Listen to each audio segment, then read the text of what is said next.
Alright guys, Damon Black Warrior Lures. Just off the drying rack, the new reel rod that we've been building through the light rod building class or whatever. Fresh off the... Now, some of you may be seeing this, you may be thinking, wait a minute, you left out some videos. No, they're in there. They're just on the hard drive and I haven't actually edited them yet. So they're coming. But I wanted to let you see, and I'll fill in the gaps here. Just wanted to let you see, here it is right here. I hadn't even taken the tape off of the threads. Alright, so we're going to mount this sucker up with the SW60. We got all the tape and gunk off, and took a little bit more time to do that than I thought. So, we'll put this guy here. So like a 60. Now this rod is really heavily influenced by what salmon and steelhead fishermen do out west. This is a 7-weight fly rod, which is a pretty common thing for salmon and steelhead. Now, if I were doing it purely for catfish, I'd probably bump it on up to at least like a 9-weight. But I'm doing eating size catfish, and I don't ever set my drag when it's not on, or you can save your discs in there and stuff. But this is a 7-weight, so I can transfer between brim and catfish, and just a good overall weight for everything. Light rod. So we're gonna spool this sucker up and do some test casting. First time I've casted with it, and so we're gonna see what we can do. All right. I love these long limber rods. This is graphite, so it'll be lightweight, especially. Oh goodness. Hate it when that happens. Happens when you're threading up your line and stuff. Left the door open. Temperature's dropping like crazy right now. All I did was varnish these threads here. They probably need a little bit longer time to dry, but I think I got 2 coats of them on right now. I'll probably do a little bit more. Here's an example of that tip-top guide I was talking about. I don't use a tip-top guide. I just use a regular guide for the tip-top. It should be much higher than that, but I wanted this to be parallel with the very end of it, not have that moving over a little bit. I'm trying it that way. I've never tried it exactly that way before. I've always had it extending up, but now I have the eye level with the very end of it so that it pulls exactly at the end, not above it. But and so let's just see. Got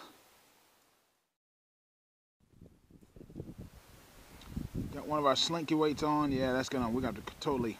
For some reason that didn't grab a good hold. So okay, first cast. What do you guys think? It's gonna work or not? Taking bets? All right. Oh wow, nice. Just kind of side-armed it out there a little. We're all on that tree now. Yep, it's got caught on that tree. That line's gonna be worth nothing. It's probably all chafed and stuff now. There's a dead lawnmower that died on me right there. I left it there. Probably gonna sell it for stinking scrap, man. Hate stuff that doesn't work, you know what I'm saying? But anyway, so that's pretty good. Side arming it. Let's try it overside. Let's do it the other side. Yep. Very different, because remember the other rod had a 9-weight butt going up to a 5-6-weight tip. So very different sort of feel to it. This one feels a lot lighter overall, and the balance point is again very, very different. But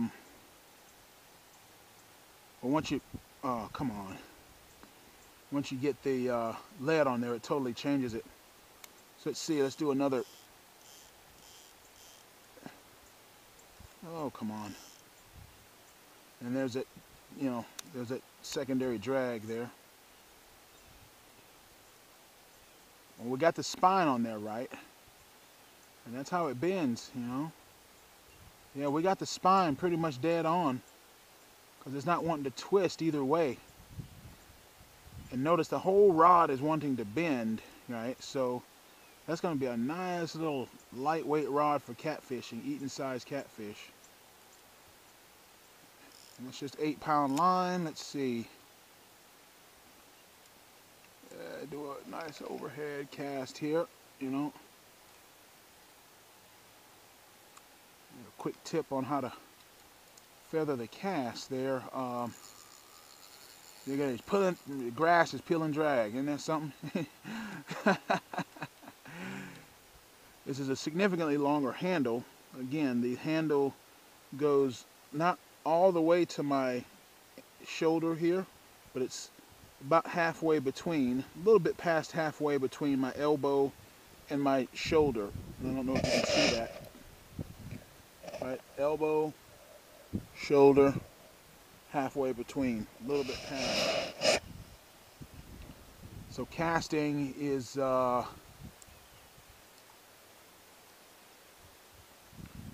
know, can cast it, you know, like a carp fisherman, better, a little bit better casting, definitely more comfortable fighting, right? It's a little bit more comfortable to fight it like that. You know, I'll just plant it right there and just use the whole rod. You can use the backbone of the whole rod. A strong rod, yet supple rod, okay?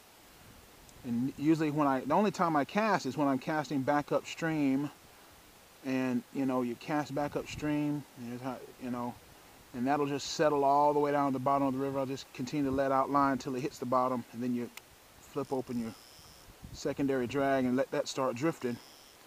But yeah, this is a completely different feeling rod. It's a lot lighter rod. Again, the balance point is about right there, you know. Balance point is right there, right? Right there. You know, or you could hold it right there. It's right there. That's exactly what you're wanting. You know, I always hold it about right that, like that. There's the balance point, right there.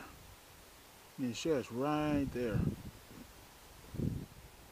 You know, so you got a lot of, it's really well balanced. I don't know how I luck out with the balance on these rods. I just think that all I ever do is measure the distance between my arm and my shoulder and all that, and the balance just sort of automatically works out.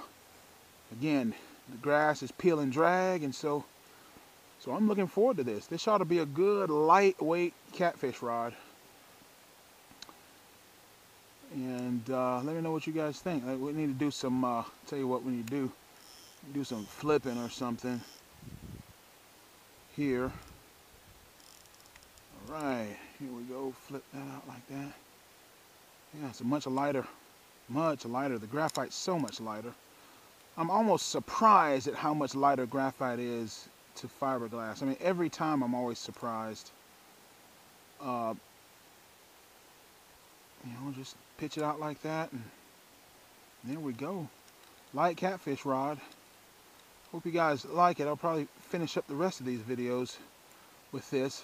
Again, I've just been old day job, been having to call in and been having to work a lot of extra hours this week and last couple weeks really. So hopefully we can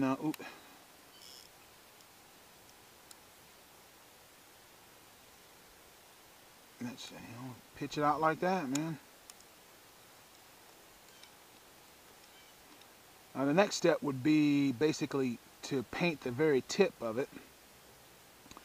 I don't know if you can see it from here, but one of the mistakes I've made here is this guy here should be moved up about, you know, 1/2 centimeter maybe. It's too close. These two are too close. This guy needs to move up about 1/2 centimeter. But, you know, hey, it works, you know. I don't have a proper vise or bench doing it all by hand. You're not gonna be kidding me, right? It's just, the only other thing here is this guy here is really loose. See how loose he is? So I'm just gonna probably drop a drop of super glue, and that's our hook keeper. And again, I did not use epoxy. If I had used epoxy there, it wouldn't be a problem at all. One more cast. You can always feather the line. one of the problems with open-faced reels like this is the complete release of the line with no back pressure on it. Yeah, it's muddy down here. I really don't want to. So what you do to deal with that complete release of the line is just feather it like that. Just keep your finger right there, just like that. And you'll feather the line some, and also give you more control over where the line's going to hit the water. And so there we have that. And again, this rig is, we just come up about yay high and just tie us a dropper on there and put our hook, and we'll go fishing.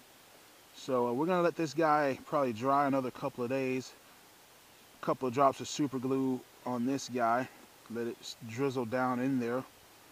Because that didn't work out anywhere near like it should have.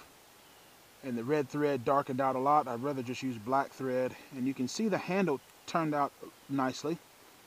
A little bit too much here, not enough here. Because I had it, you know, this is where a rod bench would be nice, because I could turn it evenly.